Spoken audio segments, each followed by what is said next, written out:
कभी सोचा है कि जिस जमीन पर हम खड़े हैं वो हमेशा से ऐसी ही थी? आज हम अरबों साल पीछे जाने वाले हैं, एक ऐसे सफर पर जिसमें हम देखेंगे कि भारत का ये नक्शा आखिर बना कैसे। ये कहानी है चट्टानों की, ज्वालामुखियों की और जीवन के पनपने की। तो तैयार हो जाइए, हमारी टाइम मशीन अब रवाना हो रही है। चलिए शुरुआत एक सीधे से सवाल से करते हैं। ये जमीन जिस पर हमारा घर है, इसकी असली उम्र क्या होगी? कुछ हजार साल या शायद कुछ लाख साल? नहीं। असली जवाब जो है ना, वो हमारी कल्पना से भी कहीं ज्यादा है और सच में चौंकाने वाला है।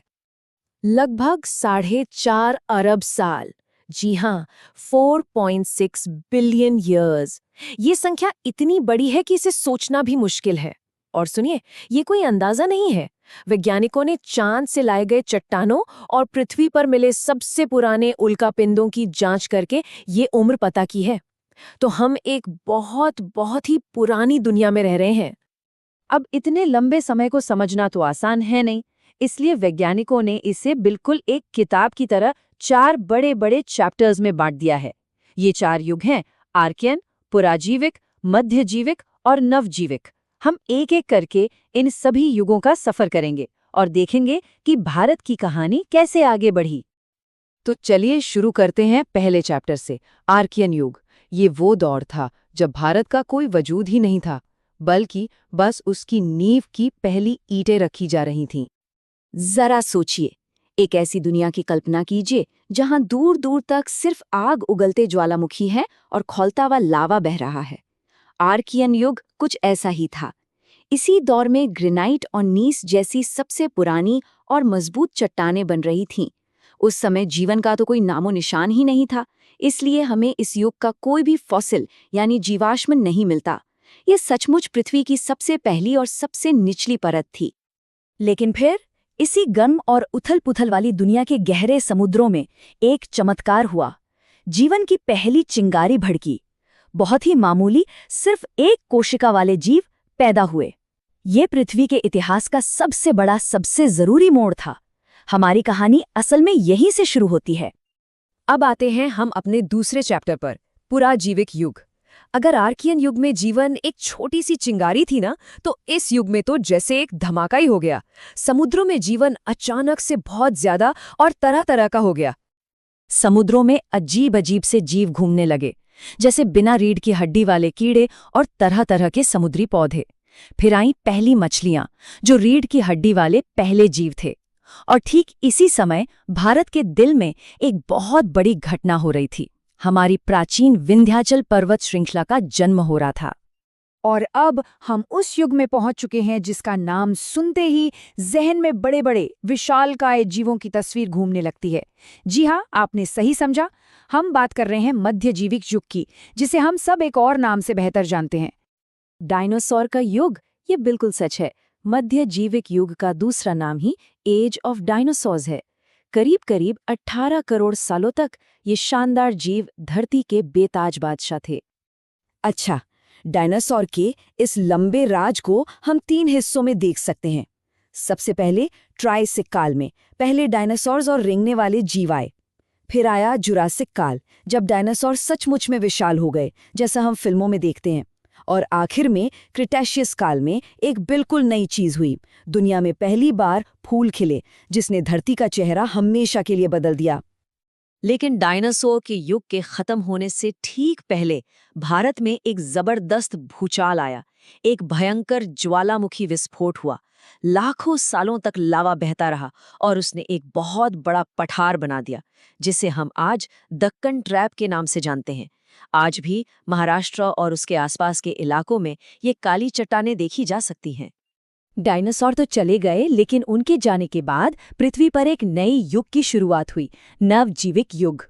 ये हमारा अपना युग है, वो समय जब दुनिया वैसी बनी जैसी हम आज उसे देखते हैं। इस युग की सबसे बड़ी, सबसे जबरदस्त कहानी तो भारत की ही है।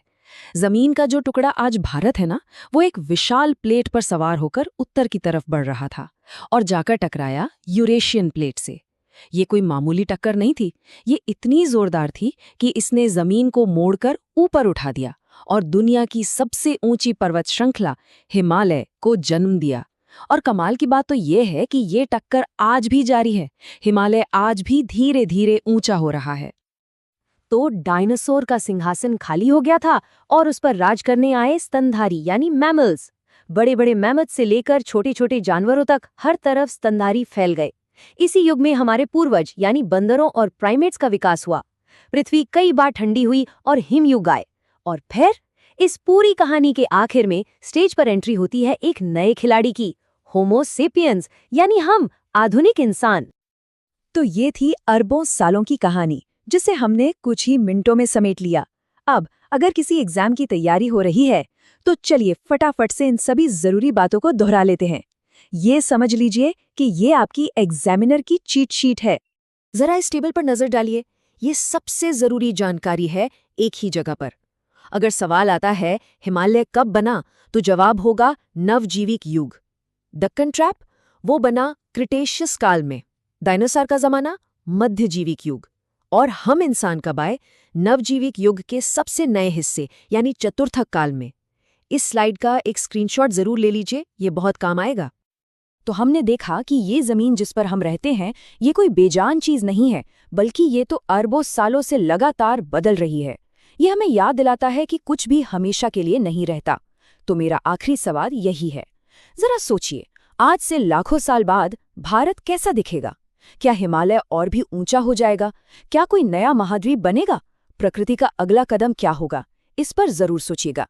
कभी सोचा है कि भारत के कुछ हिस्सों में ऊंचे ऊंचे पहाड़ हैं तो कहीं मीलों तक फैले मैदान, या फिर कुछ खास जगहों पर ही सोना, लोहा और तांबा जैसे कीमती खनिज क्यों मिलते हैं? इन सारे सवालों का जवाब दरअसल हमारे पैरों के नीचे दबी चट्टानों की कहानी में छिपा है। तो चलिए आज भारत की इसी भूवैज्ञानिक कहानी को परत दर परत समझते हैं। तो ये है आज का हमारा सफर। हम अरबों साल पीछे जाएंगे, भारत की सबसे पहली चट्टानों से शुरू करेंगे और धीरे धीरे आगे बढ़ते हुए देखेंगे कि आज का भारत कैसे बना। सबसे पहले ये समझते हैं कि चट्टानों के बारे में जानना इतना जरूरी क्यों है।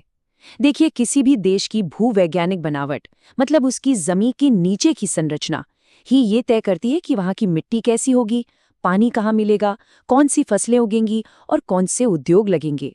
ये सिर्फ पत्थर नहीं है, ये किसी भी देश की अर्थव्यवस्था और भूगोल की नींव है। तो कहानी शुरू होती है बिल्कुल शुरुआत से, उन चट्टानों से जो भारतीय उपमहाद्वीप का सबसे पहला और सबसे मजबूत आधार बनी। ये है आर्कियन चट्टानें। जरा सोचिए, ये तब बनी जब हमारी पृथ्वी एक उबलता हुआ लावा का गोला थी और धीरे धीरे ठंडी हो रही थी। उस जबरदस्त गर्मी और दबाव की वजह से इन चट्टानों का रूप ही बदल गया, इसीलिए इन्हें मेटामॉर्फिक कहते हैं। ये भारत के भूवैज्ञानिक आधार का बहुत बहुत बड़ा हिस्सा हैं। और देखिए, मजे की बात यह है कि यही सबसे पुरानी चट्टानें भारत के लिए खनिजों का खजाना है। बंगाल नीस में हमें लोहा और तांबा मिलता है, तो वहीं नीलगिरी नीस में मशहूर कोलार गोल्ड फील्ड्स यानी सोने की खदानें हैं। सब कुछ इन्हीं पुरानी चट्टानों में छिपा है। अच्छा, जब पहली बुनियाद बन गई तो प्रकृति ने अपना काम शुरू किया। हवा और पानी ने इन आर्कियन चट्टानों को काटना छाटना शुरू कर दिया। इनसे जो मिट्टी और कंकड़ निकले वो जमा होते गए और परत दर परत दबकर नई चट्टानें बन गई। इन्हीं को हम धारवाड़ सिस्टम कहते हैं। ये भारत की सबसे पहली सेडिमेंट्री चट्टानें हैं। और यही धारवाड़ सिस्टम भारत की असली मिनरल बेल्ट है। लोहा, मैंगनीज, तांबा, सोना, क्रोमाइट, आप नाम लीजिए, ये सारे जरूरी धात्विक खनिज यहीं मिलते हैं। इसीलिए आर्थिक नजरिए से ये चट्टानें भारत के लिए सबसे ज्यादा महत्वपूर्ण है। तो यहाँ आप सीधा सीधा कनेक्शन देख सकते हैं। पहले आर्कियन चट्टानें बनी, फिर समय के साथ उनका कटाव हुआ और उसी से बनी खनिजों से भरपूर धारवाड़ चट्टानें। एक के बिना दूसरा मुमकिन ही नहीं था। चलिए अब कहानी में और आगे बढ़ते हैं। अब इन शुरुआती परतों के ऊपर और भी नई परतें जमने लगीं और भारत का भूवैज्ञानिक इतिहास और भी दिलचस्प होता गया। तो जैसा कि हमने देखा, वही पैटर्न फिर से दोहराया गया। धारवाड़ चट्टानों का कटाव हुआ और उनसे जो मटेरियल जमा हुआ उससे बना कुडप्पा सिस्टम। इसका नाम आंध्र प्रदेश के कुडप्पा जिले पर पड़ा है।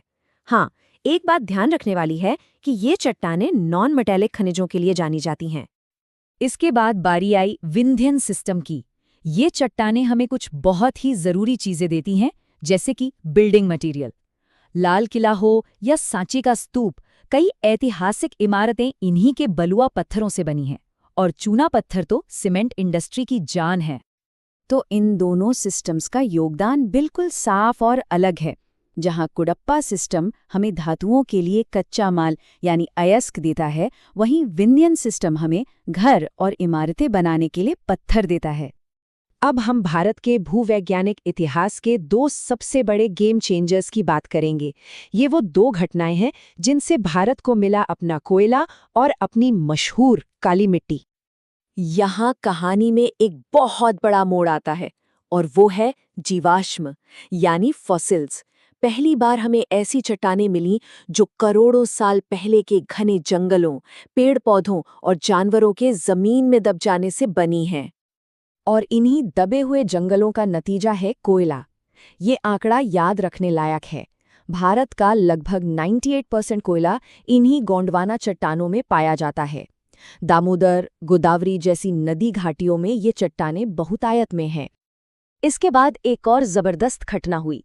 इस बार सेडिमेंटेशन नहीं, बल्कि जमीन की गहराइयों से लावा निकलकर भारत के एक बहुत बड़े हिस्से पर फैल गया। परत दर परत लावा जमता गया और इससे बना दक्कन ट्रैप।